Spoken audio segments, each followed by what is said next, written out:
Bismillahirrahmanirrahim. Assalamualaikum warahmatullahi wabarakatuh. Segala puji bagi Allah, Tuhan semesta alam. Salawat serta salam tercurah bagi baginda Rasulullah SAW, Nabi termulia dan penutup, yakni Nabi Muhammad SAW. Begitu juga bagi keluarganya, para sahabatnya, dan sekalian kita para pengikut setianya hingga akhir zaman.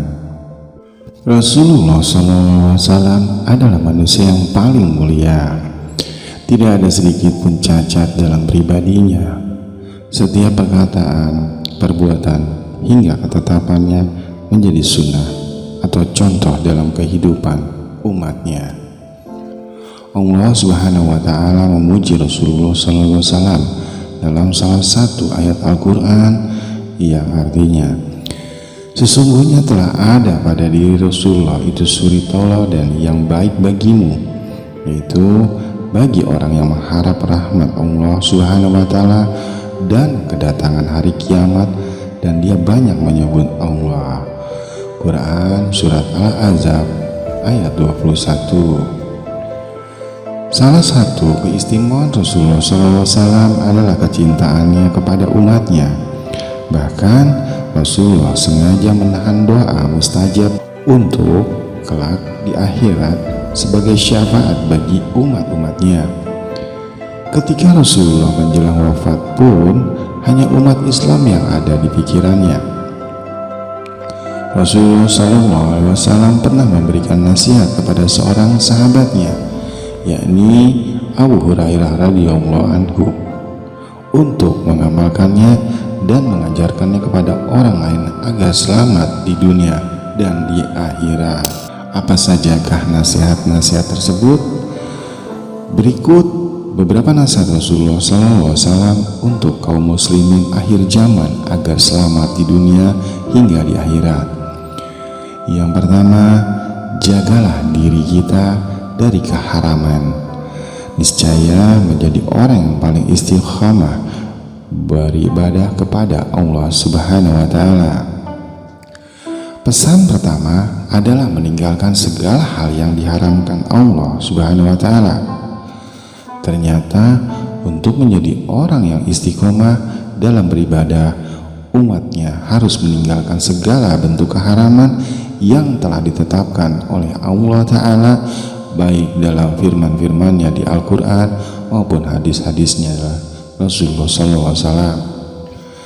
Pasalnya, sesuatu yang haram jika tetap dilakukan akan membuat hati menjadi hitam dan gelap. Jika hati sudah menjadi gelap, maka beribadah pun akan menjadi sulit. Oleh karena itu, orang yang paling mudah beribadah adalah orang yang bersih hatinya.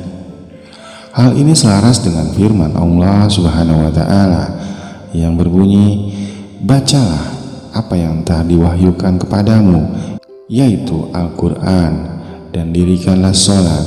Sesungguhnya sholat itu mencegah dari perbuatan-perbuatan keji dan mungkar, dan sesungguhnya mengingat Allah adalah lebih besar keutamaannya dari ibadah-ibadah lain, dan Allah mengetahui apa yang kamu kerjakan. Quran Surat Al-Ankabut ayat 45. Yang kedua, ridholah dengan apa yang Allah Ta'ala tentukan. Niscaya kamu akan menjadi orang yang bersyukur. Ridho dari Allah Subhanahu wa Ta'ala merupakan hal yang paling penting dalam kehidupan kita di dunia. Sesungguhnya apapun yang diridhoi oleh Allah Subhanahu wa Ta'ala adalah hal yang terbaik untuk umatnya.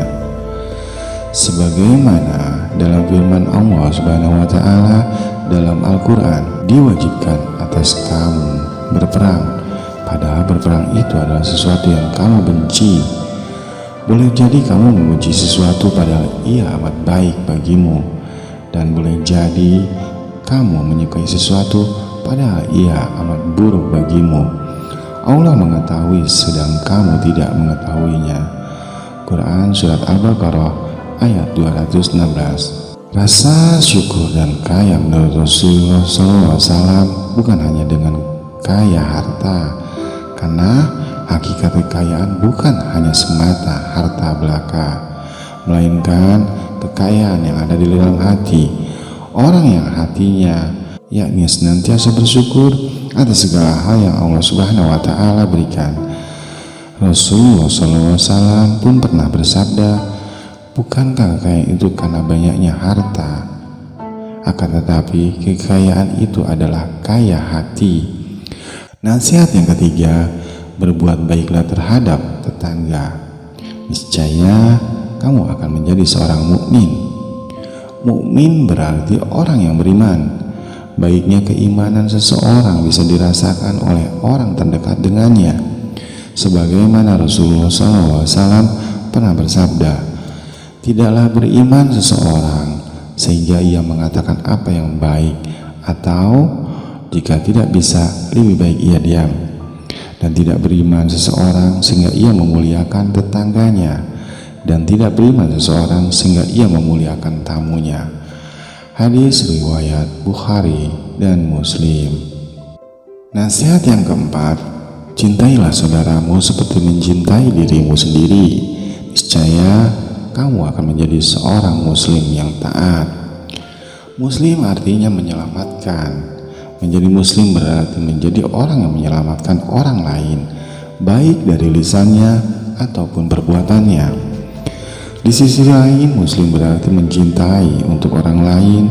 Salah satu contohnya adalah jika kita mengharapkan kesehatan untuk diri sendiri, maka berharap pula kesehatan untuk orang lain. Hal ini dilakukan oleh para sahabat Nabi Muhammad SAW, kaum Ansar yang mendahulukan saudaranya, kaum Muhajirin, daripada diri mereka sendiri. Nasihat yang kelima, janganlah banyak tertawa, karena tertawa bisa mematikan hati. Islam mensyariatkan kaum muslimin untuk banyak tersenyum, karena tersenyum adalah sedekah. Sementara Islam melarang banyak tertawa, karena segala sesuatu yang berlebihan atau melampaui batas akan mematikan hati. Dalam hadis yang diriwayatkan Aisyah radhiyallahu anha, saya tidak pernah melihat Rasulullah SAW tertawa dengan terbahak-bahak hingga terlihat tenggorokan beliau. Beliau biasanya hanya tersenyum. Hadis riwayat Bukhari dan Muslim. Rasulullah SAW pun pernah bersabda, janganlah kalian banyak tertawa, karena banyak tertawa akan mematikan hatimu. Hadis riwayat At-Tirmizi. Menurut Imam Al-Ghazali, jika hati mati, maka hati tidak akan bisa menerima peringatan-peringatan yang ada dalam Al-Quran dan tak akan mau menerima nasihat-nasihat yang baik. Manusia dengan hati yang mati diibaratkan sebagai bangkai yang berjalan. Para ulama mengatakan tidaklah ditemui orang yang paling banyak tertawa kecuali dia adalah orang yang paling jauh dari Al-Quran. Demikian nasihat-nasihat Rasulullah, semoga bermanfaat dan bisa menjadikan renungan yang bermuhasabah bagi kita semua. Jangan lupa subscribe dan sebarkan postingan ini jika memang Anda menyukainya. Wallahu a'lam bishawab. Nah, sahabat Taqwa Channel yang dirahmati Allah, terima kasih telah menonton video ini. Kami doakan semoga sahabat semua senantiasa dalam lindungan Allah Subhanahu wa Ta'ala, senantiasa dalam kondisi sehat walafiat, dan jika saat ini ada yang sedang sakit, semoga Allah segera angkat penyakitnya, dipanjangkan umurnya, dan semoga senantiasa dimudahkan rezekinya. Amin, amin, amin ya robbal alamin. Silahkan like jika Anda suka, dan jangan lupa subscribe channel ini agar kita berjumpa kembali di video berikutnya. Assalamualaikum warahmatullahi wabarakatuh.